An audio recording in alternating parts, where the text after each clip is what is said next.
busy daily rush to get to work, school, or wherever you're headed, the air quality is probably not top of mind. So it's a fair question. Why should we care? Well, if you have asthma or a child that does, you know all too well that bad air quality can trigger an attack. And secondly, San Antonio's moderately bad air quality is going to start costing us starting in 2026. More on that in a moment. But first, it's important to note that this is not a new problem. Air quality in cities across the country, including San Antonio, have long tussled with the issue that involves a complicated entanglement of federal, state, and local policies mixed with business interests and, of course, weather. On a very basic level, air pollution is broken down into two categories: ozone and particulate matter. Particulate matter are things like smoke, which we see drift up from fires in Mexico, and Saharan dust, which visits us every year. They're bad, but there's not much we can do about those, or the weather that drives these pollutants to us. Ozone, on the other hand, we estimate that about 20% of our ozone is produced locally from local sources like combustion sources. We estimate about 80% comes from outside of our area. Now that can be from other areas in Texas. Often when we get a cold front come through, we have dirtier air coming in from the north, like from Dallas and points beyond that as well. In other words, we do have some impact on ozone, so by now you may be asking, what the heck is ozone?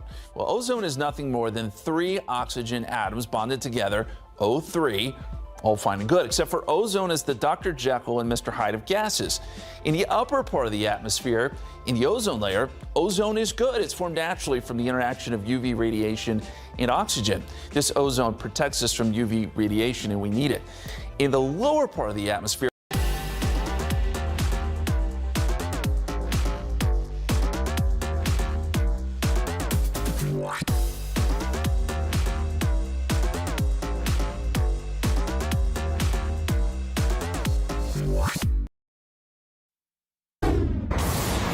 San Antonio police and other city departments all over this northeast side motel today as they looked to tackle a nuisance property. What people who live here had to say. We're about an hour and a half away from Mexico-Paraguay kickoff at the Alamo Dome. The crowd here is pumped. I think Paraguay might be a little outnumbered. The crowd here has something to say to you guys. Coming up, we're going to take you inside all the fan hype downtown. DJ, send us home! All right, plus 12 million pounds of chicken a year. And what else is happening inside Bill Miller Barbecue's brand new headquarters on the west side, just in time for Thanksgiving? That's coming up. From KSAT 12, the 6 o'clock news starts right now. We thank you for joining us here at 6 o'clock. I'm Myra Arthur. And I'm Ernie Zuniga. Let's get to the weather right now. Adam Caskey here. We talked earlier about a lot of fans that are going to be downtown on a Tuesday night for some soccer tonight. Yeah, very quiet tonight. Nothing to worry about. Just warm and humid, unseasonably warm. And some of that humidity is going to translate into heavy rainfall Wednesday night into Thursday. Now, Wednesday night, that would be west of I-35 between San Antonio and the Rio Grande. And the areas the county is highlighted in green, this is where we have the highest potential for flooding. Now, that does include Bexar County, but we're right on the edge of that potential. It's primarily going to be into the hill country where we could easily see 1 to 3 inches of rain widespread. But here's the key: some bullseyes of 6 inches or more. That's the thing. So around town, a few sprinkles tomorrow, even some mist and drizzle at times in the morning. Then a 40% chance Wednesday night, up to 60% chance Thursday, and then Thursday night some stray showers as well, scattered in nature.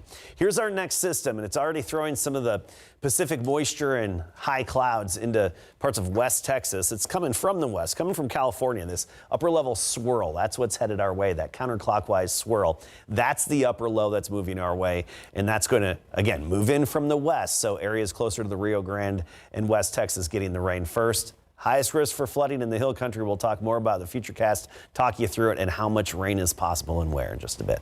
All right, we'll see you in a few minutes. Thanks, Adam. Here at 6, thousands of calls to police and doors with locks on the outside. Both are linked to one northeast side motel where San Antonio police carried out a raid. Right, so SAPD and other city departments swarmed the motel this morning in a dart raid. The Dangerous Assessment Response Team is used to tackling nuisance properties. Garrett Berger is out there now, live off of Rittiman and I-35. So, Garrett, this is not the first time we have covered a story out here. No, Mara, absolutely not. Back in April, we were actually out here for a fatal shooting. And this is far from the only time that police have responded to the location. So when we talked with the people who live here today, they weren't necessarily surprised about what brought all this police presence today.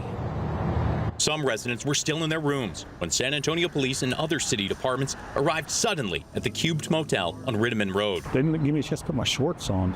There's banging going on in the other room. Suddenly, but perhaps not unexpectedly. So did they tell you what they were here for? After I asked them, they said a lot of criminal activity going on over here. Were you surprised to hear that?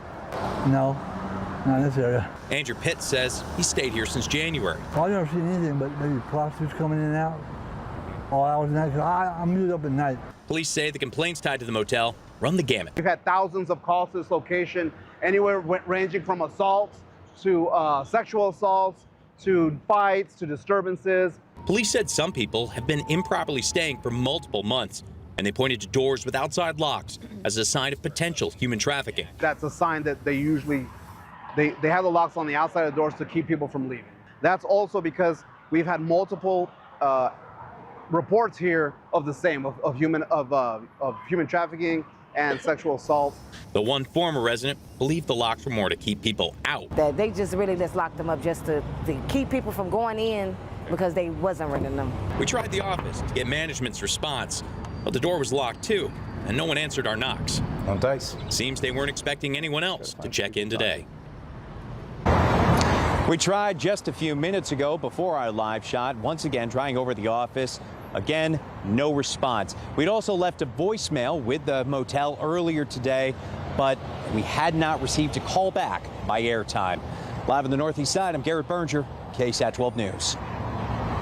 Okay, Garrett, thank you. Meanwhile, in the last hour, we found records for the first people charged in connection to this past Sunday's morning's federal raid by agents. KSAT Investigates found formal charges for at least 2 people. So that raid happened near San Pedro and Bassi Road on the north side.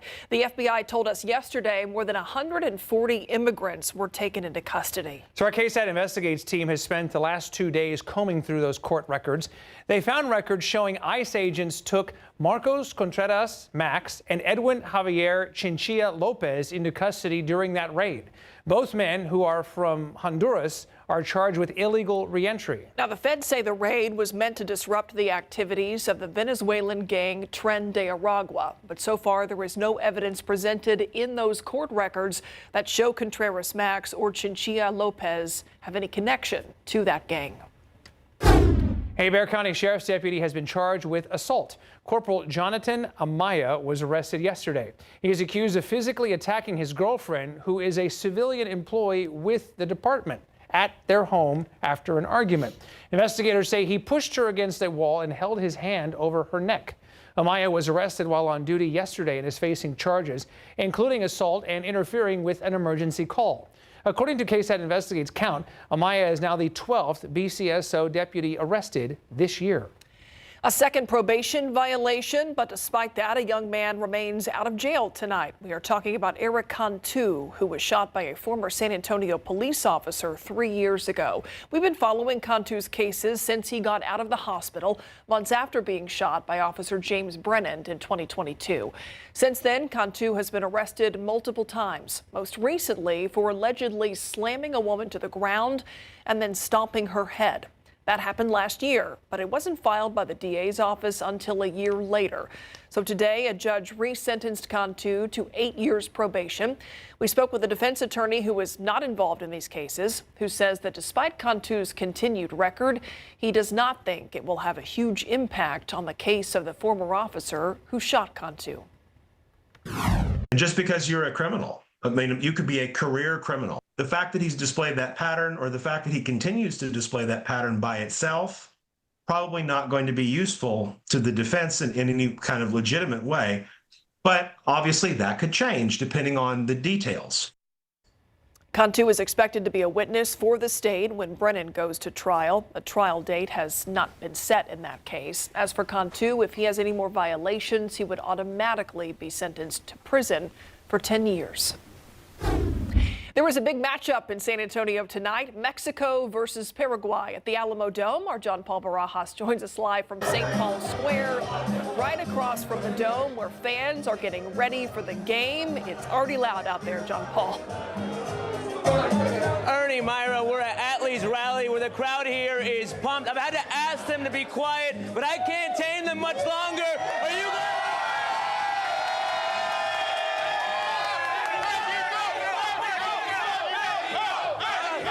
La cosa es calmada. Everybody calm down for one second. I got Carlos coming in from Reynosa, all the way from Mexico. What does this game mean to you? Well, it means a lot. It means everything for us. We are coming from Reynosa, 3-hour driving, coming here just for the game. What do you think the game will be like tonight? What's the score? Easily 3-0. Goals from Raul, Santi, 2 goals. Why did it mean so much for you to come from Mexico here to San Antonio? We want to see them before they win the World Cup next year. In 2026? Yeah!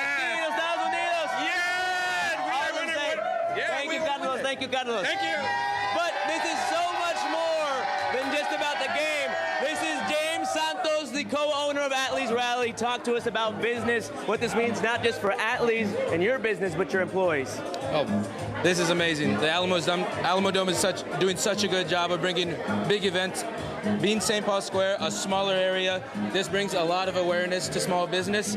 People come and eat, dine, come here, enjoy the bars, and just have a good sense of community. And this, we can't ask for anything more. Awesome stuff. Appreciate the time, Thank James. you so much. DJ, play some Selena and send us home.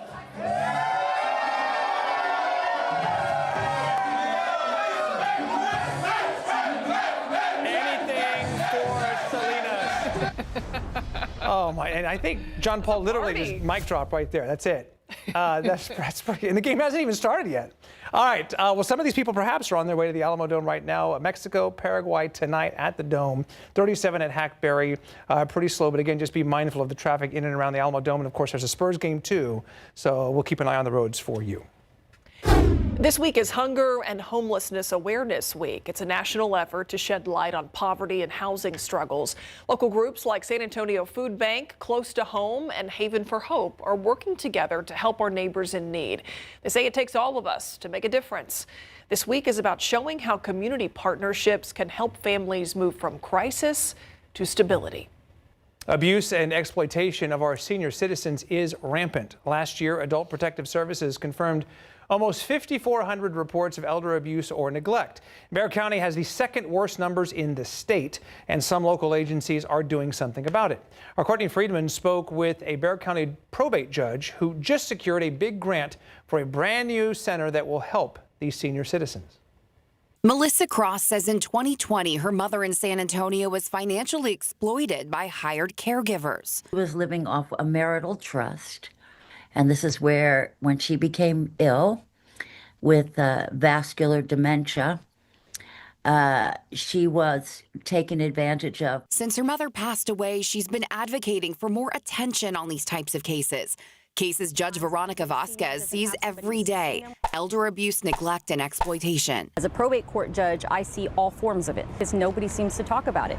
So she started talking about it. She created the Bexar County Elder Abuse and Exploitation Task Force. And then, just this month, secured a $186,000 grant for a new center that would bring laser focus to these cases. The Bexar County Senior Justice Assessment Center is the second of its kind in the state, modeled after Harris County's. It will have 2 full-time social workers. That's where most of the grant money is going towards, but it will also partner with agencies like San Antonio Police Department, the Bexar County Sheriff's Office, Adult Protective Services, and possibly some social organizations like Meals on Wheels and the Diaper Bank. Those agencies would make referrals to the center when a senior was in trouble. At that point, it's the roundtable discussion where it will be that on that week's docket, and then they go through, this is the person, this is the incident, what all at the table can we provide this person. They'll offer protective orders, victim compensation, help with food insecurity, or even help cutting their grass. News that fills Melissa with gratitude. So that this doesn't happen to anybody else. I heard that you were a big supporter of this new center. And I will continue to be for the rest of my life. Courtney Friedman, KSAT 12 News. So they did get that state grant a couple of weeks ago, and they are now ironing out all of the details. It would fall within the county health department, which is now getting ready to hire 2 full-time social workers. Once the details are set, Commissioners Court will need to approve the center before it begins service. All right, when you have a good mortgage rate, you don't really want to let it go. Still ahead on the news at 6, how the Trump administration is trying to make housing more affordable and what problems their plan could face. Plus, Mayor Gina Ortiz-Jones will join us live here in the studio a little bit later for our KSAT Q&A. And days before Thanksgiving, we're going inside the brand new Bill Miller Barbecue headquarters on the west side. Just how much food they're producing here and the future expansion plans straight from the company's CEO. Coming up in 3 minutes. All right, welcome back. So Thanksgiving is next week, of course, and the rush is on for one iconic local restaurant chain. For the first time in their 70-plus year history, Bill Miller Barbecue is operating this holiday season out of their brand new headquarters on the far west side. And I recently took a tour of the state-of-the-art facility with the company's CEO as my guide. Jim Guy Egbert is extra busy this week before Thanksgiving, checking in on some of his 4,600 employees that work out of the company's sprawling headquarters off Highway 151. The amount of pride that our employees have at this facility, and they had a hand in it, and They have ownership. They have ownership. They bought in. We didn't lose a single employee. This new commissary opened for production 2 months ago to supply the company's 6 Laguna Madre restaurants and 74 Bill Miller locations in and around San Antonio. This facility, as it sits today, has the floor space, the electrical, the plumbing, the airflow in order to double the store amount of storage. And that is in play? Like that's something you'd like to do? Absolutely. This new facility replaces the former headquarters and commissary downtown along Santa Rosa, which dates back to 1971. At 335,000 square feet, it is much larger, but still similar in a lot of ways to its predecessor. Each of the 12 massive smokers can hold up to 2,500 pounds of meat and has its own dedicated firebox full of live oak below in the basement. In the middle of January, it's a great place to work. I bet it is. And to wash it all down, Bill Miller's signature iced tea. Is the tea the most popular item? I mean, what's with the tea? We sell probably close to 30 million iced teas a year, and that's a 32 ounce. And that's just tea. at my house, by the way, with my wife. Close to 30 million. 30 million iced teas. All right, some of those numbers are mind-boggling to me. Some more Bill Millers by the numbers, by the way. So they produce an average of 75,000 flour tortillas every day for the tacos and for everything else you can imagine. They use more than 7 million pounds of potatoes each year for their hash browns and their potato salad. They're from Idaho, of course. They sell more than 10 million pounds of fried chicken every year, just the fried chicken. And just during Thanksgiving week, next week, they will produce up to 80,000 pies with, of course, pumpkin and pecan being the favorites. So, bon appetit. I always think of their old downtown location. Sure. Smell of that bread. I hope it smells good on the far west side. They had that smell there too. Yeah, they did. I can confirm. We just need that westerly wind to blow back down. There we go. There you go. Bring it our way. And the winds are changing with some rain chances and promising rain chances. It just could become a little bit too much of a good thing for a period of time, especially in parts of the hill country. So let's get to our primary headlines here with the rainfall. And it's Wednesday night through Thursday, not continuously, especially in San Antonio. But I do want to point out the highest risk for flooding is in the hill country. That's where we'll have basically the bullseye of the rainfall and the heaviest activity following each other, training showers. San Antonio, we'll have some rain on Thursday, some storms, but breaks, and I think some pretty long breaks in between. Not an all-day thing, not a complete washout. Locally, a trace to 2 inches anywhere around Bexar County. I know that's a big range, but we know how it works around here. It's the rain lottery, right? It's never equal opportunity. And the bullseye favors the hill country. It's all because of this upper level system that's near Los Angeles right now and throwing some heavy rain into Vegas as well. Desert Southwest getting a lot of rainfall again. This is round 2, the second system. So for us around here tomorrow night between I-35 and the Rio Grande. That's where most of the showers and storms will be setting up.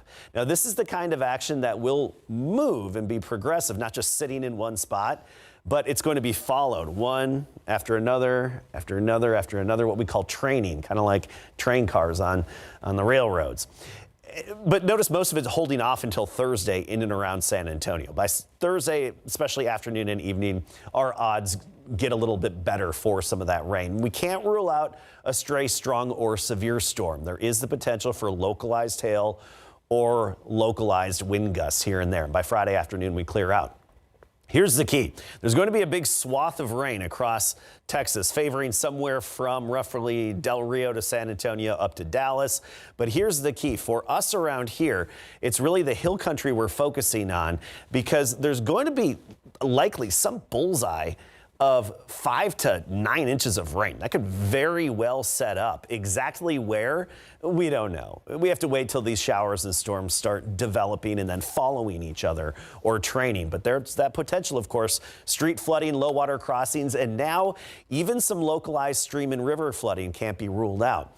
85, that was our high today. Look at the average, 71. We were only 3 degrees shy of the record. Actually, this morning, the coolest temperature today, 73, still warmer than the average afternoon high. Right now, we're at 80. By 10 o'clock, we're 75. Not a cold night, that's for sure. Near 70 tomorrow morning. Spring-like again, feels like May. Very gray day tomorrow. A little damp and drizzly at times and a few sprinkles, but the real rain holding off until we get into Thursday for San Antonio. Again, tomorrow night west of town. So another day in the low 80s locally, a little bit cooler farther to the west. By Thursday afternoon, back into the 70s for highs, and that's where we'll stay. And then mornings briefly get a little bit cooler Saturday. Sunday, Monday, another shot at rain. See you in a few minutes.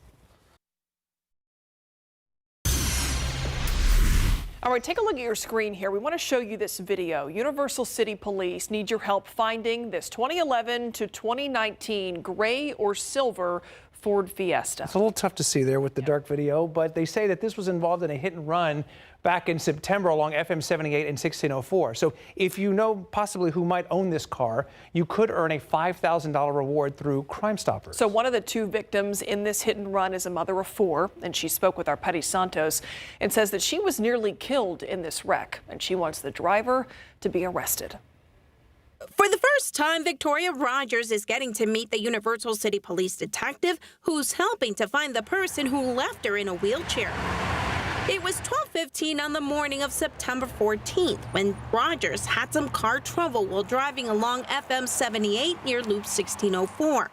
Yes, I heard the little do, and so I pulled over in the middle lane on 78. I had my hazards on. It was then a Good Samaritan stopped to help her out. His name was Edward. He came and he said, "Hey, I see your tire's flat. I can help you change it really quickly. I don't want you to be out here by yourself." They were just starting to do that when police say the driver of this gray or silver hatchback Ford Fiesta hit them and drove off, leaving them with serious injuries. A nearby camera caught a glimpse of that car. I don't even find out that the person got away until I'm out of the hospital. I spent 11 days in the hospital. She suffered injuries to her liver, brain bleed, a pelvic fracture, broken bones, and the skin on her right ankle was scraped off. She tells us the Good Samaritan's Edward's injuries were even worse. I just would like justice to be served and we can find this person, because it is disgusting and despicable to leave people out there like that. It was the SOS alert on her phone that called police. That person hit us and left us absolutely for dead. The mother of 4 feels terrible for the Good Samaritan whose life is now forever changed. I really do appreciate you. I thank you so, so much. And I hope nothing but greatness and many blessings to you and your family. Patty Santos, KSAT 12 News. Welcome back. The Trump administration has another idea to make housing more affordable. That's to let homeowners take their mortgage rate with them when they move. CNN's Ivan Rodriguez explains how a portable mortgage could work and how it could also backfire. Many homeowners feel locked into their interest rate, but what if they could move with it? If you have someone who has an extremely low rate and the high 2s, low 3s, on a home that they currently own, they may not want to move to another home because they're going to go from those low rates to current market rates, which are significantly higher. Not only could a portable mortgage provide more flexibility to move to a new home, but it could also free up supply for future home buyers. Justin DeMola with Lenders One says in concept it sounds great, but it does come with a lot of questions. If people are upgrading their homes, how are they going to bridge that gap for the equity for the down payment? DeMola says in this case it depends on how much the homeowner is upgrading. Additionally, mortgage agreements are clear contracts tied to a specific property, with the home's address listed as collateral. Transferring that loan to a new house would mean effectively rewriting the contract. And one key question, will banks go along with this? Congress might have to pass new laws. We don't know how that's going to work, but when we look at it, we really have to pay attention to, again, the mechanics of a mortgage, right? How are we going to actually take the workflow and make it so that a mortgage can be portable? In Atlanta, I'm Ivan Rodriguez. Chief. Okay, bottom of the hour now on this Tuesday. We are happy to have on her way to the Alamo Dome, no less, Right. for the Mexico-Paraguay soccer match. So keep it quick. Yes, ma'am. Mayor Gina Ortiz-Jones is here for a few minutes. Yeah, thank you for being here. We got a lot to talk about with Okay. you today. I want to first ask you about the San Antonio police chief. So after the acquittal of 3 officers last week who were fired for shooting and killing a woman, there's been a lot of criticism of the chief coming from the head of the police union. They are potentially looking at taking a vote on whether people have confidence in Police Chief William McManus. Do you have confidence as mayor in his leadership to lead the police department? Well, I think, look, and the union obviously is entitled to ensure that their members feel represented and supported and certainly have confidence in the chief, right? So I think that's important that they exercise their rights in that way. I don't have any additional comment to that at this point.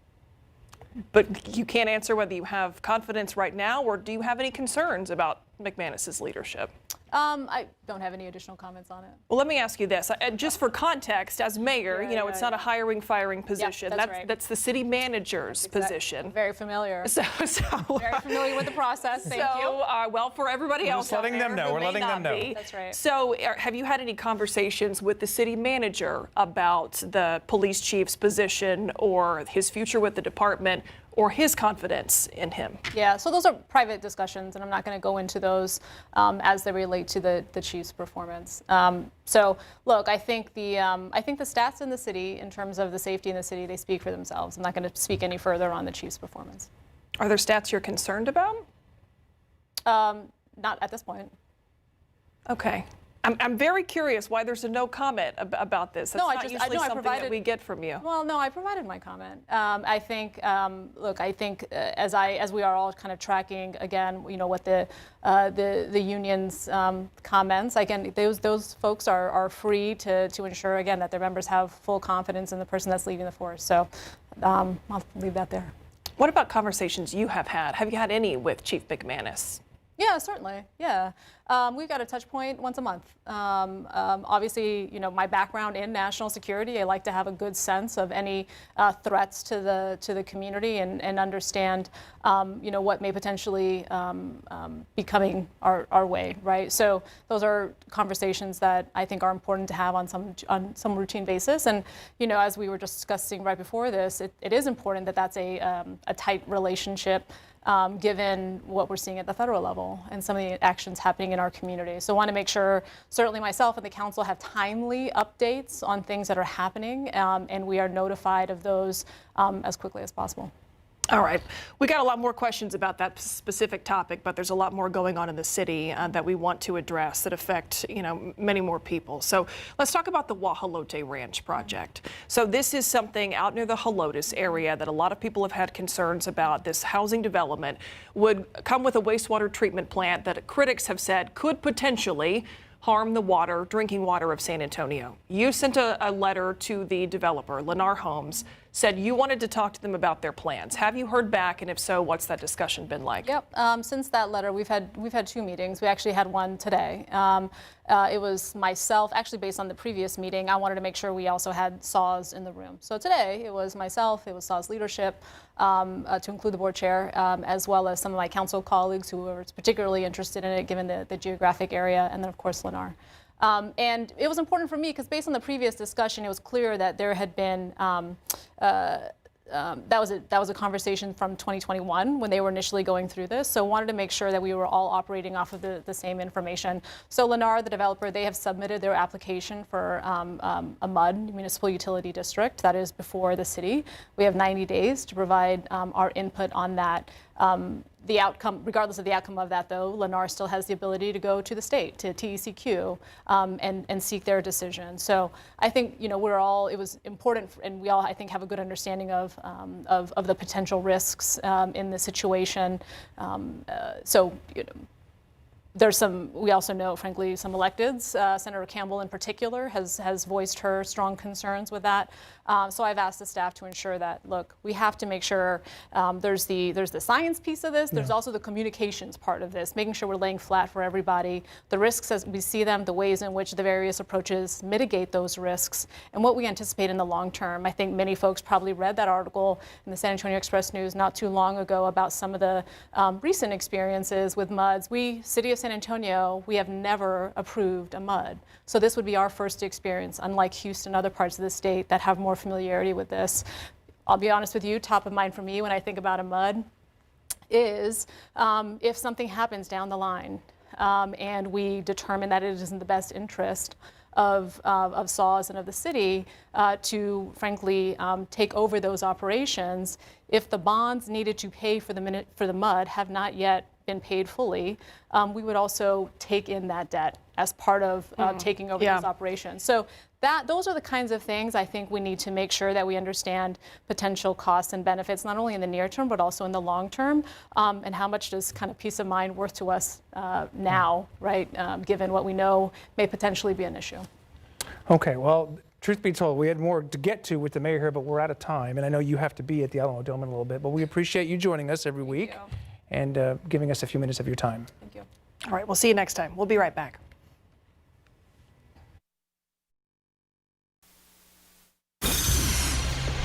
Well, flu season was bad last year, and we could be in for a repeat. We are seeing the likelihood of a second severe flu season in a row because of lagging vaccinations and a new mutated strain. So this new strain is behind early surges in the UK, Canada, and Japan. Last winter, the U.S. had its highest rates of flu hospitalizations in nearly 15 years. So you might want to prepare now. Meanwhile, we'll prepare you for what's tonight on ABC Primetime at 7 o'clock, Dancing with the Stars, followed by Center Stage, countdown to the CMA Awards at 9, and of course the Night Beat at 10. Let's take a look outside with a live cam here. It's really been another muggy, warm day out there, but we're waiting for these rain chances to get a little closer at them. Yeah, and it's not going to be an all-day thing, but starting Wednesday night west of town, then Thursday periodically closer to San Antonio and elsewhere. And we will start to see a drop in our temperatures. We're way above average here and across the state, 15 to 20 degrees above average. The average high is 71. We're not going to be there yet, but we'll be in the 70s at least going forward by Thursday on into next week. And we'll talk more about the rainfall potential, especially the flood threat, in just a bit.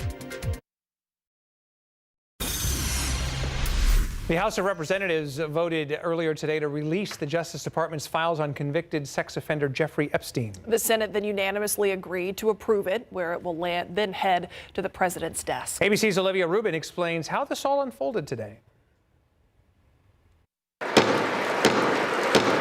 After months of delay, today a major milestone, both the House and Senate passing a bill to force the Department of Justice to release the files they have on Jeffrey Epstein. The bill is passed. Today's an extraordinary day in this chamber. Earlier today, the bill passed the House with overwhelming bipartisan support. Every single member of the House voting in favor except one, Republican Clay Higgins, who said on social media the release would hurt innocent people. It comes following a last-minute reversal from President Trump, who had previously worked to block the vote and then publicly reversed course, saying Republicans should support it. Epstein, a convicted sex offender, died by suicide in 2019 while awaiting trial on charges of trafficking young girls and women. The president could release these files himself at any time, time, but hasn't. Why wait for Congress to release the Epstein files? Why not just do it now? I have nothing to do with Jeffrey Epstein. I threw him out of my club many years ago because I thought he was a sick pervert. Next, the bill will head to President Trump's desk, where he said he will sign it. A number of Epstein survivors on Capitol Hill for the vote today to witness a historic moment they have long sought. This is not just about survivors. It's about every American who believes in accountability, fairness, and the promise of justice. An emotional moment from the survivors there, reminding of the years of pain that they have faced, and one survivor taking aim at Washington, saying, quote, "I beg you, President Trump, please stop making this political." Olivia Rubin, ABC News, New York. Some out of this world news for SA. San Antonio is set to host the first Texas Space Summit. It's next year in September. It will bring together leaders from NASA, the military, and Texas space companies to show off new tech and ideas for exploring space. Attendees will get an up-close look at satellites, robots, and even some simulations of lunar bases and Mars missions. Texas has been a space leader for decades, and this summit puts San Antonio right in the middle of that exciting future. Well, giving back to those who serve the community every day.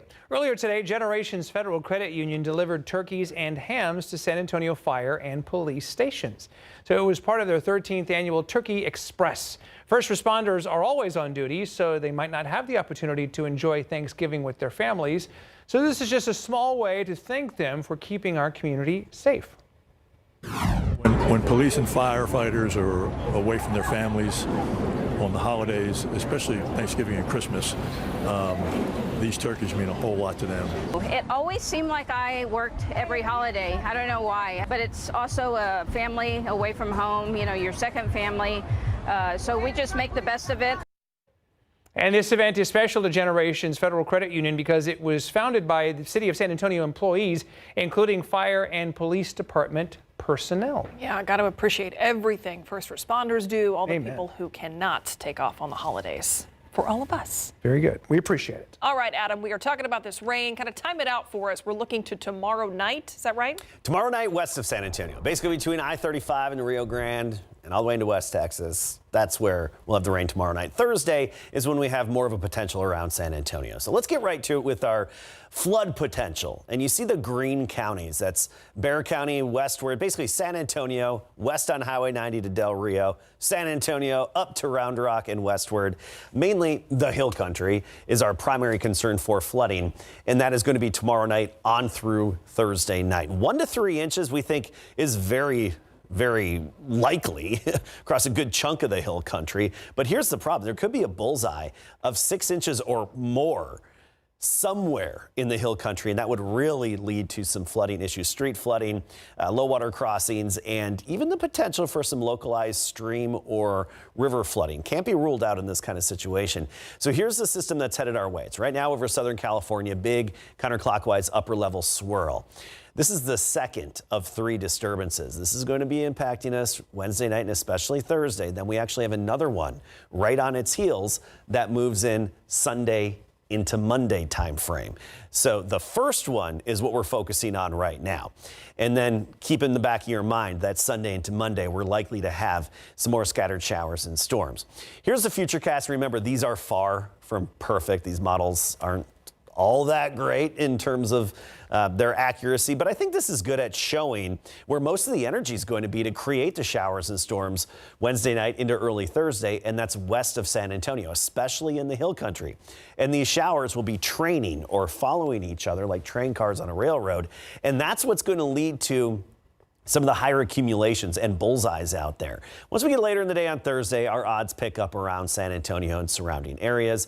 Not going to be continuous, and as usual, it's the rain lottery. There's going to be a big range of totals, not just here, but all across the state, but especially in our neck of the woods.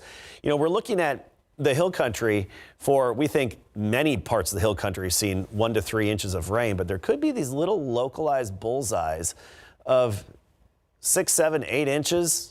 Not out of the question, possibly 1 or 2 spots of even more. It all depends on exactly where that sets up. And we're not going to know until those showers and storms develop. That's why we have the highest risk for flooding in the hill country. San Antonio, rain with some breaks, and I think some pretty long breaks on Thursday. Across Bexar County and San Antonio, a huge rain, anywhere from a trace to 2 inches. That's going to be luck of the draw and the rain lottery. Right now we're at 80. Dew point is 64. That's the key. Muggy. Dewy's in the 60s. It is sticky. We'll see a little break from the humidity Friday and Saturday, and that's about it. Near 70 in the morning tomorrow. Gray day. A little damp at times, some mist, drizzle, and sprinkles, but the main rain holding off until Thursday. 70s, by the way, starting Thursday.